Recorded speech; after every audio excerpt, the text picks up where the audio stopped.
Good afternoon, everyone. So today I am going to start my first video related to the science. First video, which is based on science and living world, from the book Living World. The chapter is combustion. So combustion को हिंदी में हम लोग कहते हैं जलना, है ना, जलना उसको कहेंगे, या हिंदी में एकदम शुद्ध हिंदी में कहेंगे तो दहन कहेंगे. तो we have already here we see that we already know that the material which produce heat energy. तो हीट एनर्जी का मतलब है कि जिससे वैसा एनर्जी कहते हैं, energy is the capacity to do the work. So heat is also a form of energy which has the capacity to do the work. तो हीट जो एनर्जी है वो बहुत सारे चीज़ों से जलने से निकलता है. तो कौन कौन चीज़ों से जलने से हीट निकलता है? On burning in air are called fuels. मतलब अगर हम कागज़ को जलाते हैं तो उससे भी हीट एनर्जी निकलता है, ठीक है. और अगर हम मान लेते हैं कोयला को जलाते हैं तो उससे भी हीट एनर्जी निकलता है, और साथ साथ थोड़ा रोशनी भी होती है, यानी लाइट भी निकलता है. कोक को जलाते हैं तो उससे भी हीट एनर्जी निकलता है, और फिर केरोसिन तेल को जलाते हैं तो उससे भी हीट एनर्जी निकलता है. और उससे हम लोग पहले ज़माने में हम लोग डिबरी हुआ या लालटेन हुआ या लैंप हुआ, इसको जलाया करते थे. जब लाइट हमेशा फ्लक्चुएट करता रहता था तो उस समय हम लोग जलाते थे, और अभी भी गांव देहात में इसका प्रयोग होता है. Liquid petroleum gas. तो लिक्विड पेट्रोलियम गैस जो हम लोग के घर में आता है उसमें भी हम लोग हीट एनर्जी का उससे भी हम लोग का गैस जलता है, जिससे कि हीट एनर्जी और हीट निकलता है, जिससे हम लोग खाना वगैरह बनाने में इस्तेमाल करते हैं, ठीक है. पेट्रोल भी आपका एक तरह का पेट्रोल भी फ्यूल है, और इससे बहुत ज़्यादा हीट निकलता है और हाईली इनफ्लेमेबल होता है. आगे चल के हम लोग पढ़ेंगे कि इसका इग्निशन टेम्परेचर जो है बहुत कम होने के चलते ये बहुत ज़्यादा ही एक तरह से इनफ्लेमेबल है. एंड देन वुड है. तो पहले ज़माने में अभी भी गांव में आपका वुड का इस्तेमाल होता है एज ए फ्यूल, जिससे कि घर में खाना बनाते हैं लोग. तो फ्यूल्स में आप देख लें कि फ्यूल्स के जो जितना भी फ्यूल्स है इसमें कौन कौन सा फ्यूल्स है. तो इसको देखते हैं हम लोग फ्यूल्स में. तो पहला आप पेपर को भी आप कंबस्टिबल सब्सटेंस या फ्यूल कहते हैं. फ्यूल जो है फ्यूल्स, तो फ्यूल्स में आपका आ गया पहला पेपर, है ना. पेपर को भी जलाते हैं. दूसरा फ्यूल्स में हम लोग आ गया कोयला. तीसरा आप क्या ले लेते हैं एग्जाम्पल में फ्यूल कोक है, प्योर कोयला जिसको कहते हैं उसको कोक कहेंगे. चारकोल जिसको कहते हैं, और केरोसिन, है ना, केरोसिन ऑयल जो है वो भी आपका फ्यूल है. उसके बाद आपका नेक्स्ट फ्यूल में लिक्विड पेट्रोलियम गैस है, एलपीजी, है ना, जिसको हम लोग लिक्विड पेट्रोलियम गैस कह रहे हैं, फिर जिसका कुकिंग में इस्तेमाल होता है. और फिर पेट्रोल है, पेट्रोल भी आपका फ्यूल है. फिर पेट्रोल के बाद हम डीजल भी लिख सकते हैं, डीजल भी आपका फ्यूल है. फिर आपका नेक्स्ट फ्यूल में हम लोग वुड लिखते हैं, तो वुड भी फ्यूल है. तो इस तरह से बहुत सारा फ्यूल्स होता है. यहाँ तक कि काऊ डंक को भी हम फ्यूल भी बोल सकते हैं. काऊ डंक जो होता है, गोइठा जिसको बोलते हैं, या उसमें बहुत धुआं निकलता है, लेकिन उससे भी लोग, गरीब आदमी लोग अपना खाना वगैरह बनाते हैं. तो इस तरह से हम लोग फ्यूल्स लिखे हैं यहाँ पर. तो देखिएगा कि इसमें फ्यूल्स में आपका ये एग्जाम्पल्स आ गया कि अब अलग अलग तरह का फ्यूल्स है. Some material produces flame. जैसे मान लेते हैं आपका वैक्स है, वैक्स आपका जिसको मोमबत्ती बोलते हैं, उसको हम लोग जलाते हैं तो वो भी जलता है. तो एक तरह का वैक्स भी एक फ्यूल है. तो अगर हम लोग आप प्रैक्टिकल में अगर हम लोग जाते हैं लैब में तो बुनसेन बर्नर का इस्तेमाल करते हैं, तो या अगर आपका मोमबत्ती जलाते हैं तो उसमें एक तरह से फ्लेम बनता है और वो जलता है। फ्लेम जो है वो एक पर्टिकुलर आकार का फ्लेम बनता है। तो दूसरा पॉइंट यहाँ पे जो आता है वो फ्लेम का आता है, ऑन बर्निंग। तो कुछ चीज़ फ्लेम जो है इस तरह का ऐसे करके बनता है ना, इस तरह का बनता है फ्लेम, है ना। तो इस तरह का फ्लेम बनेगा, तो फ्लेम बनेगा आपका जा करके।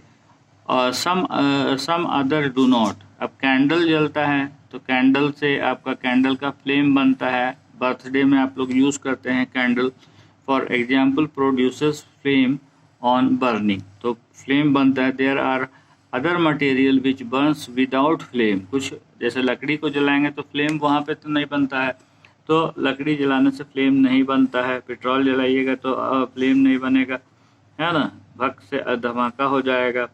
क्रैकर अगर हम लोग फोड़ते हैं तो उससे भी हम लोग का फ्लेम नहीं बनेगा।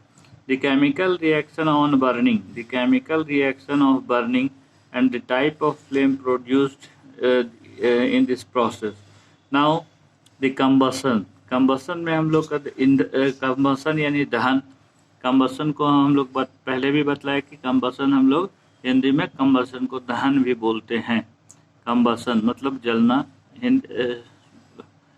जलना या दहन, दहन, है ना, जिससे वर्ड आया Holika Dahan. The material which on heating, वैसा material which on heating in presence of air और oxygen catches fire easily and produces heat and light are combustible material.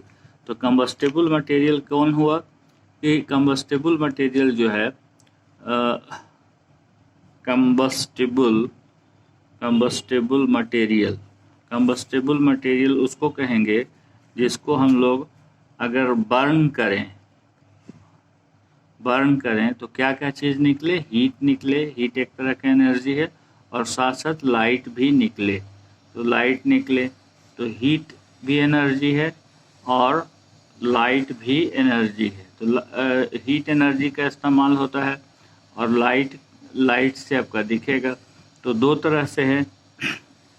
तो कंबस्टिबल सब्सटेंस जो है उसमें दो तरह का चीज़ निकलना चाहिए, हीट भी निकलना चाहिए। अब कंबस्टिबल कोई भी चीज़ अगर जलेगा तो उसमें एयर का प्रेजेंस ज़रूरी है। एयर प्रेजेंस ज़रूरी है इसलिए कि एयर में ऑक्सीजन होता है। बिना ऑक्सीजन के कोई भी कंबस्टिबल सब्सटेंस नहीं जल सकता है ना। तो chemical process in which the substance burn in air. Air means air is the mixture of several gases or oxygen which release heat and light energy is known as combustion. तो combustion एक chemical process है। Chemical process हम लोग उस तरह के process को कहते हैं, जैसे मान लेते हैं चावल को हम लोग भात बनाते हैं, तो भात से तो चावल नहीं बना सकते हैं। तो ये केमिकल प्रोसेस है जिसके बाद में जो प्रोडक्ट बनता है उससे हम लोग फिर उसको रिवर्स नहीं कर सकते हैं। जैसे सोडियम और हाइड्रोजन मिल करके आगे हम लोग पढ़ेंगे, सोडियम जैसे है सोडियम नाइट्रोजन और हाइड्रोजन गैस है, इसको मिल करके अमोनिया बनता है NH3, है ना।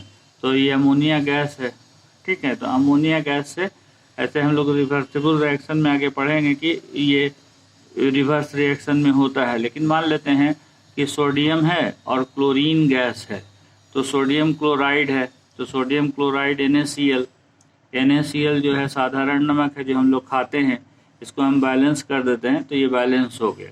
बैलेंसिंग हम बतलाएंगे नेक्स्ट चैप्टर में। तो इसमें सोडियम और क्लोरीन गैस, तो सोडियम आपका सॉलिड है और क्लोरीन आपका गैस है, इससे मिलकर के सोडियम क्लोराइड बना। तो सोडियम क्लोराइड से अब फिर हम सोडियम और क्लोरीन नहीं बना सकते हैं, तो ये केमिकल चेंज है। उसी तरह से और भी है, जैसे मान लेते हैं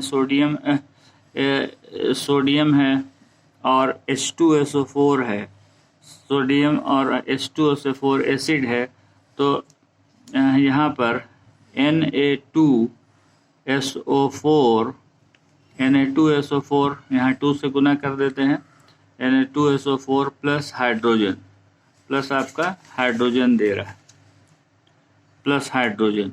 तो इसका मतलब क्या हुआ कि यहाँ पर सोडियम है और ये एसिड है ना, और इससे हम लोग का सोडियम सल्फेट मिला और हाइड्रोजन गैस दे रहा है।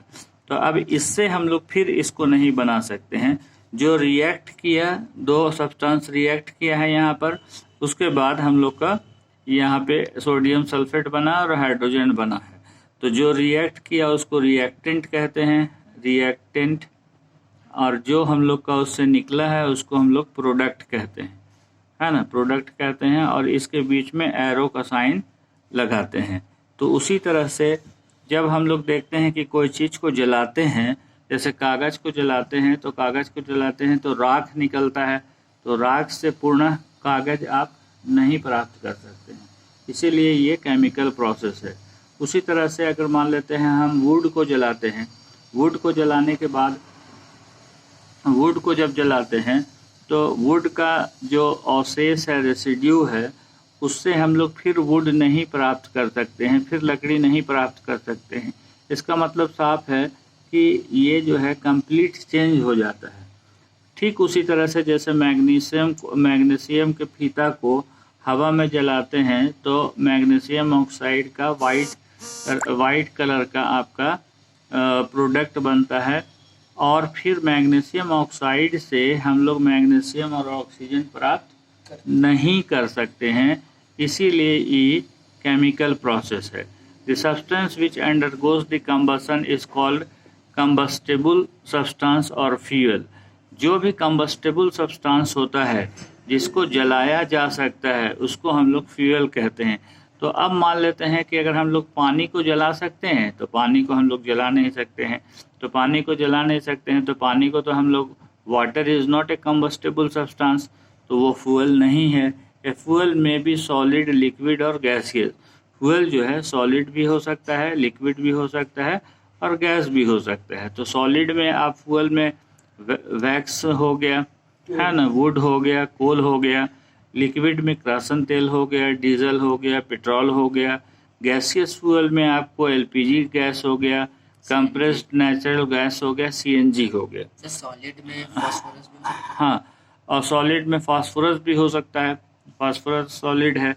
अब यहाँ पे दिया हुआ है जो बुक में एक्टिविटी में, इसमें बोलता है collect the some material which like match stick, paper, clothes, rubber, iron, nail, glass and straw, classify the combustible substance and non comb. तो मैच स्टिक जलता है ना, तो match stick is a combustible substance. Paper भी जल जाता है तो इसको हम लोग कंबस्टेबल सब्सटेंस कहेंगे। क्लोथ अगर है तो क्लोथ भी जलता है, चाहे कॉटन का क्लोथ हो या सिंथेटिक का क्लोथ हो। सिंथेटिक का क्लोथ जल्दी जलता है ना, कॉटन का में थोड़ा सा दिक्कत होता है लेकिन फिर भी जलता है, तो इसलिए कंबस्टेबल सब्सटेंस है। और रबर तो प्लास्टिक है, ये और ख़तरनाक ढंग से जलता है, इसलिए कंबस्टेबल सब्सटेंस है। आयरन नेल को आप जलाने का कोशिश कीजिएगा तो आयरन नेल नहीं जलेगा, इसलिए कि ये कंबस्टेबल सब्सटेंस नहीं है। ग्लास को जलाने का कोशिश कीजिएगा, वो नहीं जलेगा, तो ग्लास कंबस्टेबल सब्सटेंस नहीं है। लेकिन कहीं पुआल रखा हुआ है, स्ट्रॉ रखा हुआ है, जैसे हम लोग का जानवर लोग खाती है, तो उस सब जानवर को खिलाने वाला, तो वहाँ कोई अगर सिगरेट पी के फेंक दे तो वो जलने लगेगा और पूरा ये हो जाएगा। तो यानी स्ट्रॉ जो है वो कंबस्टेबल सब्सटेंस है ना। स्ट्रॉ चाहे अभी आप देख लें प्लास्टिक का स्ट्रॉ हो या घास फूस हो, सूखा घास हो, तो वो भी कंबस्टेबल सब्सटेंस है। तो सूखा घास से भी लोग कुकिंग करते हैं, ठीक है। अब कोई भी कंबशन करने के लिए कंडीशंस जो रिक्वायर्ड होता है, कौन कौन सा कंडीशंस रिक्वायर्ड होता है, उसके बारे में हम लोग पढ़ेंगे अभी।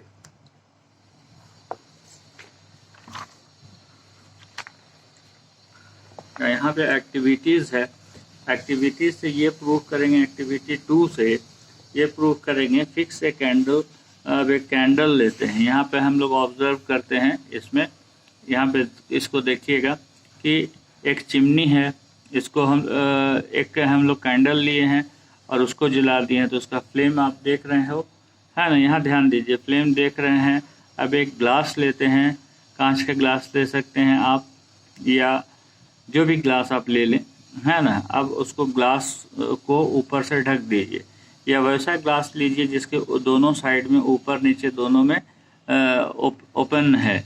अगर दोनों ओपन है तो आप जब डालिएगा तो जलता रहेगा। और उसके बाद कोई आप ऐसा चीज़ ले लीजिए जिससे कि ऊपर आप ढक सकते हैं। जैसे यहाँ पर आप देख लीजिए कि यहाँ पर एक ले लिया गया है। जैसे मान लेते हैं कि कोई भी चीज़, कड़ा चीज़ ले लीजिए, कागज़ छोड़ के दूसरा चीज़ लीजिएगा, है ना, और उसको एयर जाने का रास्ता को बंद कर दीजिए। इसका मतलब क्या हुआ कि इससे बंद हो जाएगा। या आप सीधा सीधे क्या करें कि एक कैंडल जलाएं और उसके ऊपर कोई ग्लास, कांच का ग्लास को उलट करके रख दें, तो देखेंगे ये कागज़ तुरंत थोड़ा देर में ये कैंडल तुरंत बुझ जाता है। इसका मतलब क्या है कि आपने एयर के सप्लाई को रोक दिया। एयर के सप्लाई को रोक दिया यानी ऑक्सीजन को रोक दिया। जब ऑक्सीजन को रोक दिया तो कंबसन बंद हो गया।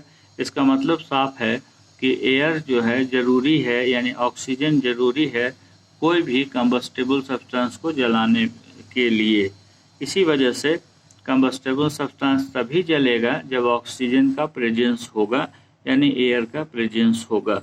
तो oxygen present in air is the supporter of combustion. यानी अगर ऑक्सीजन है, कोई चीज़ जल रहा है और उसमें और ऑक्सीजन दिया जाए तो और ज़्यादा से तेज़ जलने लगेगा। लेकिन अब देखिए, एक्टिविटी 3 है हम लोग का, इसमें हम लोग को पढ़ना है take 2 paper cups, half fill one of the cup with the water and keep the other empty. एक कप है जिसका कोन बना लिए हैं हम लोग, और एक कप है जिसमें कोन बनाया है, दूसरा कप भी कोन बना हुआ है, और यहाँ पर बुनसन बर्नर लगा हुआ है जिससे कि हम लोग दोनों में हीट देंगे। द 2 स्प्रिट लैम्प्स, बुनसन बर्नर के जगह में यहाँ पे बोल रहा है स्प्रिट लैम्प, स्प्रिट लैम्प हो या बुनसन बर्नर से हीट दें। Put these 2 cups, one empty and other half filled. एक तो खाली है और दूसरा हाफ फिल्ड है विथ वाटर, है ना, विथ वाटर। तो देखिए जहाँ पर जो एम्प्टी है, विदाउट वाटर है, वो पूरा आग लग जाता है, जैसे जलता है ना, लग जाता है। और दूसरा वाला आग नहीं लगता है जिसमें पानी है, उसमें आग नहीं लगता है। However the paper cup containing the water does not fire immediately तुरंत नहीं जलता है। Can be held for a quite some time. अब कुछ समय लेता है, उसके बाद वो जलेगा। इसका मतलब है कि this is due to the fact that the temperature of the empty paper cup rises fast till it reaches the stage where it catch fire. In case of the other paper cup half filled with water, the temperature does not rise. That fact, as the water present also absorbs some heat, hence the cup does not catch fire. यहाँ पे ये बात समझना है कि अगर आपको लकड़ी को जलाना है तो लकड़ी को जलाने के लिए बहुत सारा कागज़ रखना होगा, और उसको हम लोग मैच स्टिक से जलाते हैं। उसके ऊपर लकड़ी को रखेंगे तो लकड़ी को जलाने के लिए काफ़ी समय लगता है। उसी तरह से अगर केरोसिन तेल से रिलेटेड मान लेते हैं कोई लैंप को जलाना है, तो उसमें जिसमें भी उसका लैंप का जो बत्ती होता है उसमें केरोसिन तेल आ जाता है, उसको हम जलाते हैं तो तुरंत वो जल जाता है। उसी तरह से अगर मान लेते हैं हम लोग गैस, जो एलपीजी गैस का स्टोव है, एलपीजी गैस को हम खोल करके जलाते हैं तो देखते हैं कि और जल्दी जल जाता है। तो सब तो जल जाता है, कंबस्टेबल सब्सटेंस सब जलता है, लेकिन एक पर्टिकुलर टेम्परेचर हम लोग उसको कहते हैं जिससे कि हीट का मेजरमेंट किया जाता है। तो एक पर्टिकुलर टेम्परेचर में हर कंबस्टेबल सब्सटेंस जलता है। तो अगर हम लोग देखें कि ये वुड जो जल रहा है वो, उसके लिए हम लोग को काफ़ी मेहनत करना पड़ता है, उसके बाद जलेगा। और जो है, अगर हम लोग का दूसरा कंबस्टेबल सब्सटेंस है, जैसे पेपर है, ड्राई पेपर, हम वेट पेपर का बात नहीं कर रहे हैं, ड्राई पेपर का बात कर रहे हैं, तो उसको जलाने के लिए हम लोग को एक मैच स्टिक से एक मरतबा जलाते हैं और वो जलना शुरू कर देता है, तो पेपर जल्दी जल जाता है। उसी तरह से प्लास्टिक जो है, प्लास्टिक का जो सामान है वो भी तुरंत आग पकड़ लेता है उसमें। पॉलीथीन में जलाएंगे तो तुरंत पकड़ लेगा। इसका मतलब साफ है कि अलग अलग कंबस्टेबल सब्सटेंस का जलने का जो टेम्परेचर है वो अलग अलग है।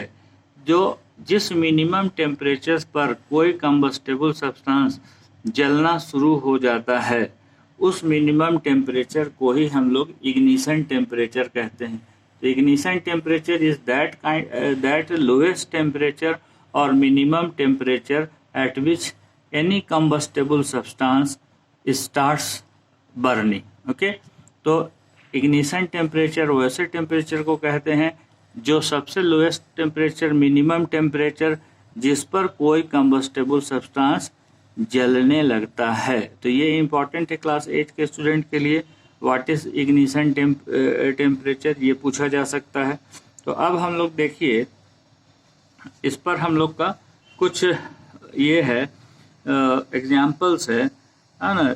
We can boil water in a paper cup on the spirit lamp. It is because of the some part of the heat energy supplied to the water paper passes on water.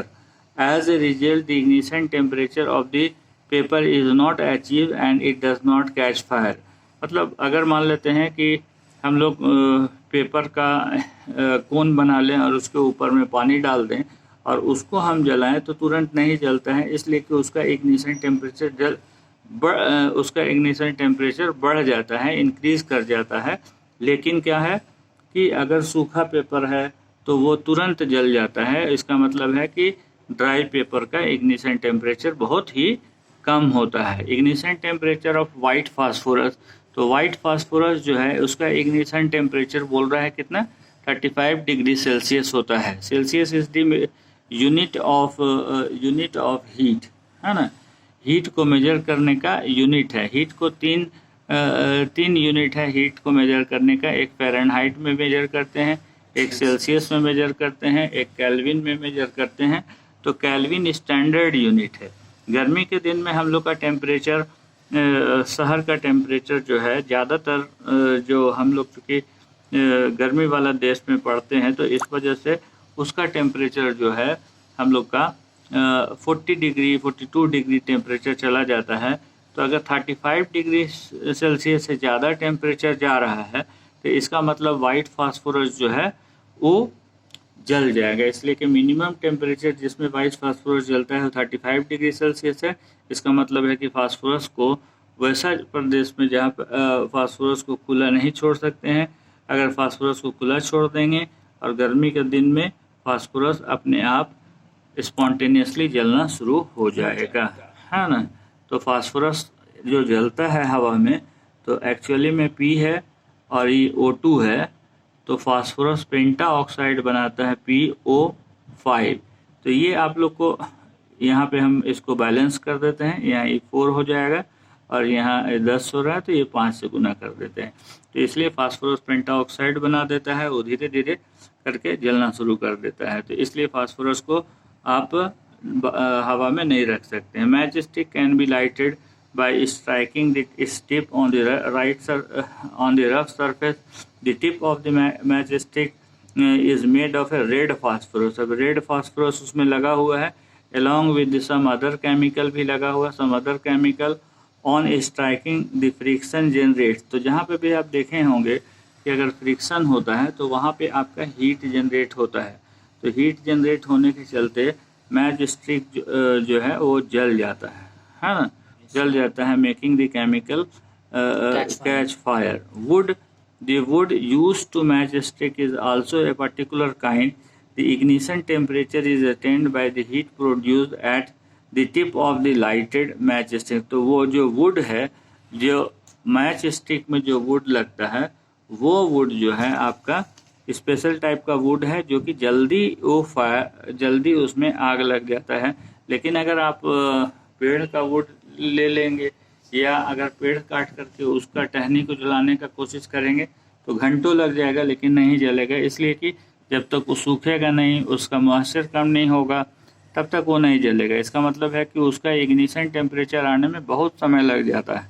तो minimum temperature, इसको सुखाना पड़ेगा। जब सूख जाएगा उसके बाद भी हमको बहुत प्रयत्न करना होगा, तब जाके वो जलेगा। The flame of the burning candle goes off when we blow over it strongly. It is because that the air